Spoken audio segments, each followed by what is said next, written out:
नमस्कार, स्वागत है आपका। आप देख रहे हैं इंडिया बोल रहा है। मैं हूं आपके साथ विवेक शांडिल्य। ईरान पर इस वक्त पूरी दुनिया की नजर है, इंडिया की नजर भी ईरान पर है।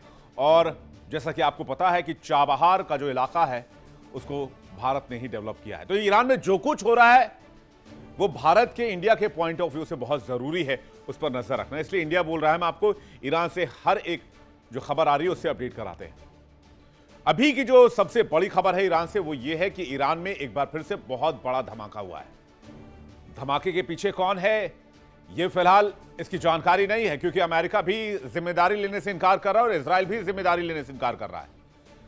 लेकिन बीते 4 दिनों से ईरान के भीतर जो तेज धमाके हो रहे हैं, जो आगजनी हो रहे हैं, ये हमले रहस्यमयी क्यों बने हुए हैं?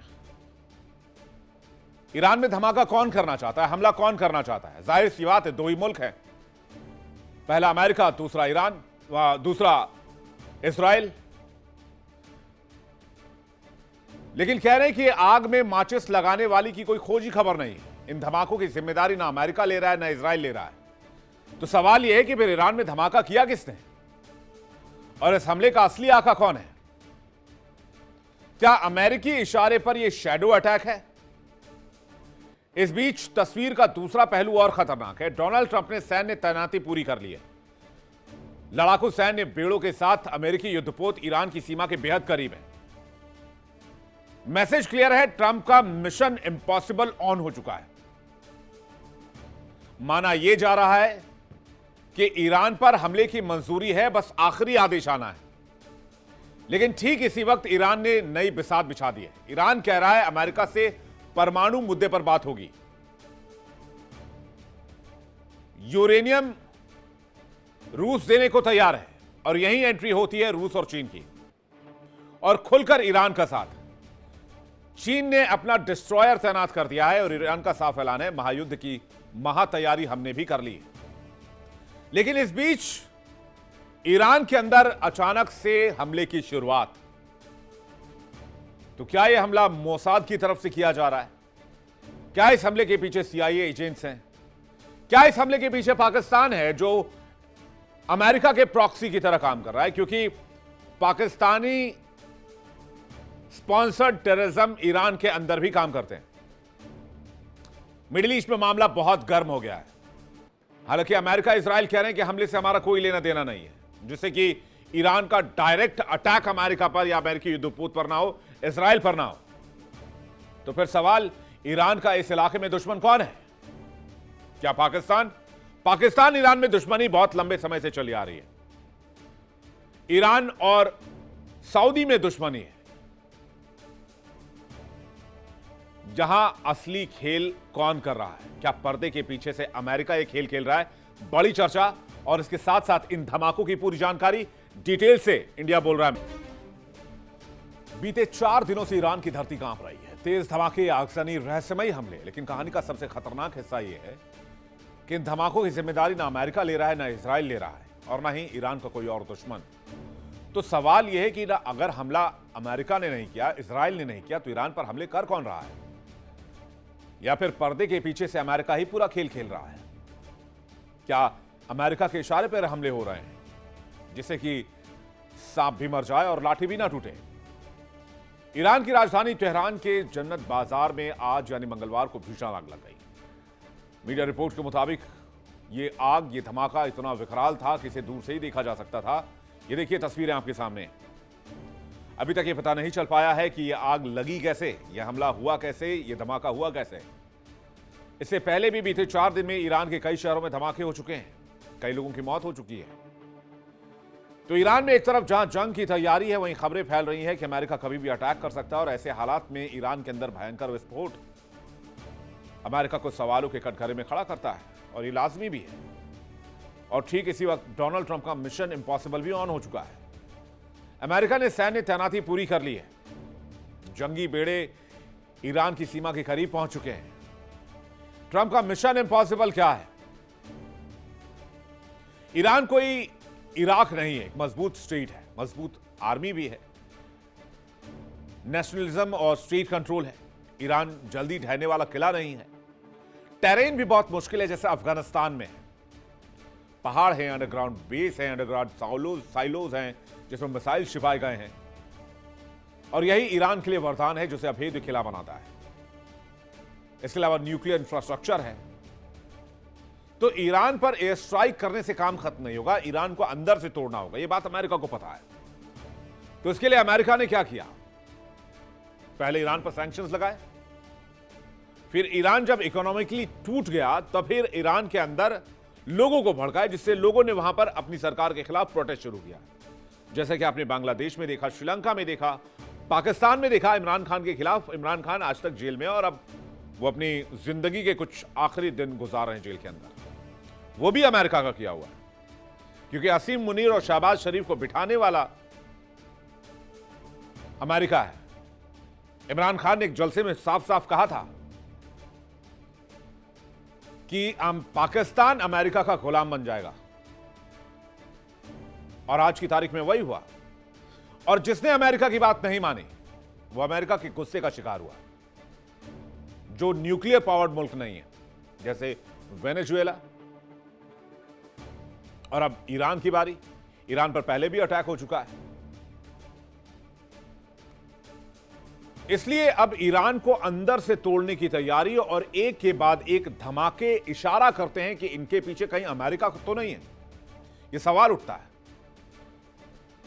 क्योंकि जमीन के नीचे बनाई न्यूक्लियर प्रोग्राम पूरी तरह से नष्ट करना अमेरिका के लिए लगभग नामुमकिन है, जब तक वो इसे कंट्रोल ना कर ले। ईरानी मिसाइल रेंज में अमेरिकी बेस है, मिडिल ईस्ट में अमेरिकी बेस सीधे ईरान के निशाने पर हैं। इराक, सीरिया, खाड़ी देशों में यूएस बेस मौजूद है। ईरान पर हमला हुआ तो जवाब सिर्फ ईरान से नहीं आएगा, पूरे रीजन से आएगा। इसके अलावा ईरान की नजर होर्मुज स्ट्रेट पर भी है। होर्मुज स्ट्रेट बंद हुआ तो तेल की कीमतें आसमान पर होंगी, और एक झटके में पूरी दुनिया में ऑयल इंफ्रास्ट्रक्चर ढह जाएगा। नेटो और ईयू ईरान युद्ध को सपोर्ट नहीं करते। ईरान से युद्ध में अमेरिका अकेला पड़ सकता है। ईरान पर हमला, चीन और रूस को खुला मौका मिल जाएगा। चीन और रूस अमेरिका के खिलाफ पहले ही मोर्चा खोल के बैठे हैं, और वॉशिंगटन से जो संकेत मिल रहे हैं वो बेहद साफ है। माना जा रहा है कि ईरान पर हमले की मंजूरी है, अंतिम आदेश का इंतजार है। सवाल अब अगर मगर का नहीं है, कब का बनता जा रहा है। लेकिन इससे पहले कि कोई मिसाइल चले, ईरान के अंदर धमाके शुरू हो गए, और यही इस कहानी को सबसे डरावना बनाता है। क्योंकि जब कोई हमला होता है तो कोई जिम्मेदारी लेता है। अब जब ईरान के अंदर हमला हो रहा है तो कोई जिम्मेदारी ले ही नहीं रहा। समझ लीजिए कि ईरान पर अटैक शुरू हो चुका है, और यह शैडो वॉर है, जिसमें बंदूक तो नहीं दिख रही लेकिन गोलियां चल रही हैं, हमले हो रहे हैं, ईरानी लोग मर रहे हैं। ईरान के अंदर हमले में सबसे ज्यादा फायदा किसका है, बताने की जरूरत नहीं है। 3 थियरी सबसे ज्यादा चर्चा में है। पहली, ईरान के अंदर मौजूद एंटी रिजिम नेटवर्क। दूसरी थ्योरी, विदेशी खुफिया एजेंसियों का डिनायबल ऑपरेशन। तीसरी थ्योरी, साइबर और फिजिकल हमले का हाइब्रिड मॉडल। इन तीनों में एक बात कॉमन है, ईरान को अंदर से तोड़ो, कमजोर करो, डायरेक्ट जंग से बचो, आमने सामने की लड़ाई से दूर रहो। अब डोनाल्ड ट्रंप की रणनीति समझिए। ट्रंप जानते हैं ईरान पर सीधा हमला पूरे मिडिल ईस्ट को जंग की आग में झोंक देगा। ईरान के पास जितनी कैपेबिलिटी, जितना सामर्थ्य है, सब झोंक देगा वो। तो इससे पहले क्या हो रहा है, सैनिक घेरेबंदी अमेरिका ने की, मनोवैज्ञानिक दबाव बनाया, अंदरूनी अस्थिरता पहले ही पैदा की, और अब गुप्त हमले हो रहे हैं। यानी युद्ध से पहले ईरान युद्ध जैसे सिचुएशन में है, युद्ध लड़ रहा है वो। साइकोलॉजिकली वॉर भी लड़ रहा है, अंदर अपने लोगों के खिलाफ भी वहां की सरकार लड़ रही है, इकोनॉमिकली वॉर भी ऑलरेडी ईरान लड़ रहा है आर्थिक मोर्चे पर, और अब ये जो सीक्रेट अटैक हो रहे हैं इसने भी ईरान में खलबली मचानी शुरू कर दी है। और इस बीच ईरान ने अमेरिका के सामने बातचीत की शर्त रखी है, बातचीत को रेडी हो गया है। साफ साफ कहा है वॉरशिप को हटाइए फिर बातचीत करते हैं। ईरान 440 किलोग्राम उच्च एनरिच्ड यूरेनियम सौंपने को अमेरिका को तैयार नहीं है, यह भी क्लियर कर दिया है। हां, रूस को यूरेनियम सौंप सकता है ईरान, यह कहा जा रहा है। ईरानी अधिकारी के हवाले से रॉयटर्स की रिपोर्ट में दावा किया गया कि कंसोर्टियम मॉडल के तहत जीरो एनरिचमेंट के संकेत दिए गए हैं। ईरान का एक हाथ में बातचीत का ऑफर, दूसरे हाथ में जवाबी ताकत। ईरान कह रहा है टकराव नहीं चाहते लेकिन झुकेंगे भी नहीं। और यही एंट्री होती है दो महाशक्तियों की, रूस और चीन की। रूस और चीन खुलकर ईरान के समर्थन में है। चीन ने तो अपना डिस्ट्रॉयर भी डाल दिया है। और ये सिंबॉलिक मूव नहीं है, मैसेज है अमेरिका को कि अमेरिका इस रीजन में बेशक अकेले हो सकता है अपने बेसेस के साथ, सैन्य बेसेस के साथ, लेकिन ईरान अकेले नहीं इस इलाके में। इस युद्ध से यूरोप भी असहज है, नेटो में भी असमंजस है। खाड़ी देश घबराए हुए, उन्हें पता नहीं कि छोटा ऑपरेशन होगा बड़ा ऑपरेशन होगा, और ईरान के अंदर ये जो हमले हो रहे हैं इसका इंपैक्ट क्या होगा।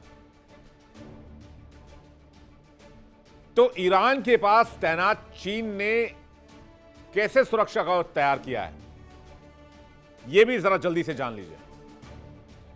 यूएसएस अब्राहम लिंकन को जवाब देने के लिए चीनी सीएनएस नानचांग तैयार किया है। ईरानी तट के पास चीन ने टाइप 055 डिस्ट्रॉयर तैनात कर दिए हैं। 2020 में कमीशन हुआ सीएनएस नानचांग चीन का सबसे बड़ा एडवांस डिस्ट्रॉयर है। अमेरिकी दबदबे के खिलाफ यह खामनाई का मैसेज है कि ईरान अकेला नहीं है। होर्मुज, हल्फ ऑफ ओमान और इंडियन ओशन में त्रिपक्षीय अभ्यास। रूस और चीन साथ आने पर ईरान की चेतावनी भी सामने आई। ईरान कह रहा है अगर हमला हुआ तो जवाब एक मोर्चे से नहीं आएगा। होर्मुज स्ट्रेट, अमेरिकी सैन्य ठिकाने, इजराइल, रेड सी, मिडिल ईस्ट सब एक साथ सुलगेंगे। और इस बीच ईरान के अंदर यह हमला और ज्यादा पैनिक कर रहा है। इसलिए अमेरिका और इजराइल दोनों ये कह रहे हैं कि हमारा इससे कोई लेना देना नहीं है, इन हमलों से हमारा कोई वास्ता नहीं है। तो फिर अमेरिका को इन हमलों से पीछे हटने की आवश्यकता क्यों पड़ी, या फिर अमेरिका जैसे सुपर पावर को आखिर यह सफाई क्यों देनी पड़ रही है, और बार बार ईरान में हमले कौन करा रहा है। बातचीत करने के लिए मेहमानों का एक बड़ा पैनल इस वक्त हमारे साथ जुड़ रहा है। कर्नल तेज टिक्को हमारे साथ जुड़ रहे हैं, रक्षा विशेषज्ञ, बहुत स्वागत है सर आपका। ग्रुप कैप्टन यूके देवनाथ हमारे साथ जुड़ रहे हैं, बहुत स्वागत है सर आपका, रक्षा विशेषज्ञ। मेजर जनरल अनुज माथुर हमारे साथ जुड़ रहे हैं, रक्षा विशेषज्ञ, बहुत स्वागत है आपका। एयर मार्शल ओपी तिवारी हमारे साथ जुड़ रहे हैं, आपका भी बहुत स्वागत है। आप सभी मेहमानों का बहुत स्वागत है, और दर्शकों आपका भी बहुत बहुत स्वागत करते हैं। पहला सवाल मैं मेजर जनरल अनुज माथुर से करना चाहूंगा। माथुर सर, ईरान में हमले हो रहे हैं और इजराइल और अमेरिका कह रहे हैं कि हमने नहीं करा है। एक और धमाका हुआ है जिसकी तस्वीर इस वक्त हम आपको दिखा रहे हैं, और ये कोई मामूली अटैक नहीं लगता। और बैक टू बैक अगर हमले हो रहे हैं तो इतने हादसे कैसे हो सकते हैं कि 3 दिन के अंदर 8, 9, 10, 11, 12 हादसे हो जाएं? जय हिंद विवेक। देखिए, मैंने कल भी आपको कहा था ये हादसे नहीं है। जो कहने का प्रयास कर रहे हैं कि तेल रिसाव हो गया, ये हो गया, वो हो गया। 14 शहरों में एक साथ तेल रिसाव, और 3 दिन तक लगातार वो हो रहा है, और गैस लीक हो रही है, और इतना बड़ा ईरान कोई टुच्चा शहर तो है नहीं, कंट्री तो है नहीं। तो ये बात बिल्कुल मानने के योग्य नहीं है। अब मैं आपको इसकी डिटेल में बताने की कोशिश करता हूं। देखिए क्या हो रहा है कि अमेरिका को और इजराइल को दोनों को पता है कि वो ईरान के ऊपर हमला नहीं कर सकते। ये बात कल भी मैंने कही थी, और मैं दोबारा इस बात को दोहरा रहा हूं। ईरान के ऊपर हमला करने की क्षमता नहीं है। ईरान के ऊपर हमला करने के जो कॉन्सिक्वेंसेस होंगे उसको झेल पाने की क्षमता नहीं है अमेरिका में। वो ये जानते हैं इस बात को। ये मैं अमेरिका की आर्मी को अंडरमाइन नहीं कर रहा हूं, लेकिन बहुत सारे इश्यूज हैं जिनको कि हाईलाइट करा जा सकता है, और वो इस बात को समझते हैं। ये जो 2-3 कैरियर बोन फोर्सेस उन्होंने गल्फ में आकर के डिप्लॉय कर दी हैं, अब मैं आपको बताना चाहता हूं कि वो एक यहां पर इनसे एक एक फेस सेविंग रैंप डाउन ढूंढ रहे हैं, जिससे कि वो यहां से किसी प्रकार से जो न्यूरा कुश्ती उन्होंने जून 25 में करी थी वो करके निकल गए थे, वैसा ही कोई रास्ता अमेरिका ढूंढने की कोशिश कर रहा है। अब दूसरी बात, ये जो धमाके करवा रहे हैं उसका मकसद सिर्फ इतना है कि जो उनका उद्देश्य रहा है कि जो एथनिक फॉल्ट लाइंस पर ईरान को सुलगाएं, वो एम इन्होंने अभी तक नहीं छोड़ा है। और ये डिनायल भी इसीलिए आ रहा है उनका डायरेक्ट। कल भी ये बात हुई थी कि डायरेक्ट इमीडिएट डिनायल इसीलिए आया है क्योंकि पहला शक उनके ऊपर जाएगा, और ये एक फ्लेयर अप हो सकता है इशू। इस वजह से वो इस युद्ध से वो निकल के chicken out. He is looking at that again.